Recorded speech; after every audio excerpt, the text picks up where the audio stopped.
আজকে আবারও আপনাদের সামনে একটি নতুন কুইজ নিয়ে উপস্থিত হয়েছি। 1 নম্বর, ভারতের প্রসিদ্ধ পদার্থবিদ জর্জ সুদর্শন কত সালে জন্মগ্রহণ করেছিলেন? উত্তর 16 সেপ্টেম্বর 1931 সালে। 2 নম্বর, ভারতের জাতীয় পতাকা কত সালে সংবিধান সভাতে সামিল করা হয়েছিল? উত্তর 21 জুলাই 1947 সালে।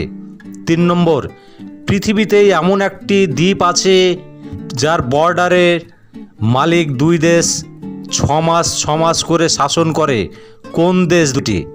উত্তর ফ্রান্স ও স্পেন। 4 নম্বর, মহান বিপ্লবী সর্দার ভগৎ সিং উনার জন্ম ভারতের কোন রাজ্যে হয়েছিল? উত্তর পাঞ্জাব। 5 নম্বর, ভারতের 8তম প্রধানমন্ত্রী চন্দ্রশেখর কত সালে শপথ গ্রহণ করেছিল? উত্তর 10 নভেম্বর 1990 সালে। 6 নম্বর, ভারত ও পাকিস্তানের মধ্যে কার্গিল যুদ্ধ কত তারিখ ও কত সালে শেষ হয়েছিল?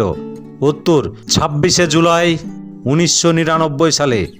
আজকের কুইজ এ পর্যন্তই। ভালো থাকবেন, সুস্থ থাকবেন। ধন্যবাদ।